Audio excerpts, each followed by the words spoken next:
अच्छा, क्या आपको पता है कि हमारे देश में एक ऐसा कानून है जिसे हमारे पर्यावरण का बॉडीगार्ड भी कहते हैं? जी हाँ, आज हम बात करेंगे इसी कानून की, एनवायरनमेंट प्रोटेक्शन एक्ट 1986। देखिए, ये कोई मामूली कानून नहीं है। ये तो एक मजबूत ढाल है जो एक बहुत बड़ी ग्लोबल मूवमेंट के बाद बना था। तो ये कानून ना कोई रातों रात नहीं बन गया। इसकी कहानी शुरू होती है 1972 में, स्टॉकहोम में। वहाँ एक बहुत बड़ी कॉन्फ्रेंस हुई थी, जहाँ दुनिया भर के देश पहली बार पर्यावरण को बचाने के लिए एक साथ आए थे।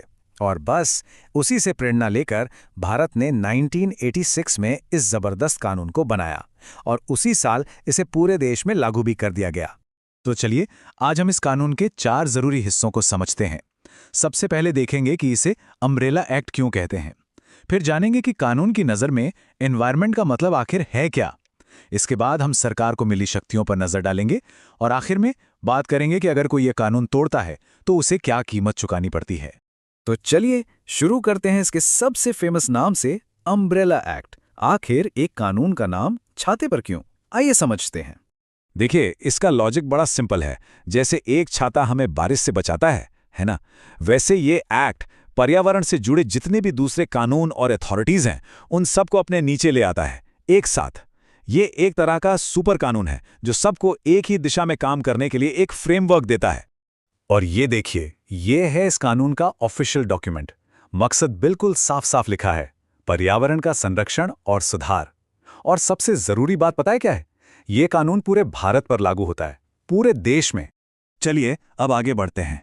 सवाल यह है कि ये कानून बचाता क्या है। मतलब कानून की किताबों में एनवायरनमेंट या पर्यावरण शब्द का असली मतलब क्या है, क्योंकि जब तक ये नहीं समझेंगे इसकी असली पावर समझ नहीं आएगी। अब ये बहुत इंटरेस्टिंग है। इस कानून के हिसाब से पर्यावरण का मतलब सिर्फ पेड़ पौधे या जानवर नहीं है, बल्कि इसमें पानी, हवा, जमीन और इन सबके बीच जो एक इंटर रिलेशनशिप है, मतलब जो इंसानों का, दूसरे जीव जंतुओं का, पौधों का, सबका आपस में रिश्ता है, वो सब शामिल है। ये पूरे इकोसिस्टम की बात करता है। ये एक्ट ना दो तरह की चीजों में फर्क करता है। पहला है इन्वायरमेंटल पोल्यूटेंट, यानी कोई भी ऐसी चीज जो ज्यादा मात्रा में हो तो नुकसानदेह है। और दूसरा है हजार्डस सब्सटेंस, यानी खतरनाक पदार्थ। ये वो चीज है जो अपने आप में ही खतरनाक है और जिससे इंसानों, प्रॉपर्टी या पर्यावरण को सीधा नुकसान हो सकता है। और कानून इन दोनों के लिए अलग अलग नियम बनाता है। तो अब आते हैं इस कानून के सबसे पावरफुल हिस्से पर, कि सेंट्रल गवर्नमेंट को इससे क्या-क्या शक्तियां मिलती हैं। सरकार के पास सच में बहुत सारी पावर्स हैं। जैसे वो प्रदूषण कंट्रोल करने के लिए देश भर में प्रोग्राम चला सकती है, हवा, पानी, मिट्टी की क्वालिटी के लिए स्टैंडर्ड सेट कर सकती है, ये भी तय कर सकती है कि फैक्ट्रियों से कितना धुआं या गंदगी निकल सकती है। कुछ इलाकों में तो इंडस्ट्रीज लगाने पर रोक भी लगा सकती है। और हाँ, किसी भी फैक्ट्री या प्लांट में जाकर चेकिंग करने का भी पूरा अधिकार है। और ये है इस कानून का असली ब्रह्मास्त्र, सेक्शन 5। ये सरकार को इतनी पावर देता है कि वो किसी भी इंडस्ट्री या फैक्ट्री को बंद करने का या उसके काम पर रोक लगाने का सीधा ऑर्डर दे सकती है। इतना ही नहीं, उसका बिजली पानी का कनेक्शन तक काटने का आदेश दे सकती है। यही वो पावर है जो इस एक्ट को इतना स्ट्रांग बनाती है। अच्छा, पावर की बात तो हो गई, पर अगर कोई इन नियमों को नहीं मानता तो क्या? चलिए अब प्रदूषण फैलाने की कीमत पर नजर डालते हैं। अगर कोई इस एक्ट के किसी भी नियम या ऑर्डर को तोड़ता है तो उसे 5 साल तक की जेल हो सकती है। और सिर्फ जेल ही नहीं, इसके साथ साथ 1 लाख रुपए तक का जुर्माना भी लग सकता है, या फिर दोनों भी।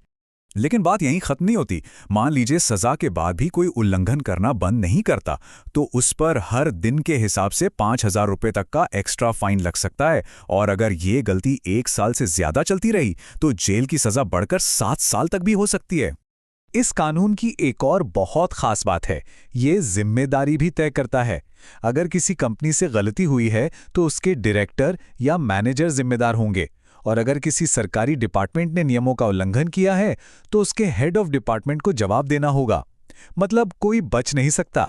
तो हमने देखा कि ये 1986 का कानून हमारे पर्यावरण को बचाने के लिए कितना पावरफुल है, पर यह हमें एक बहुत बड़े सवाल के साथ छोड़ जाता है।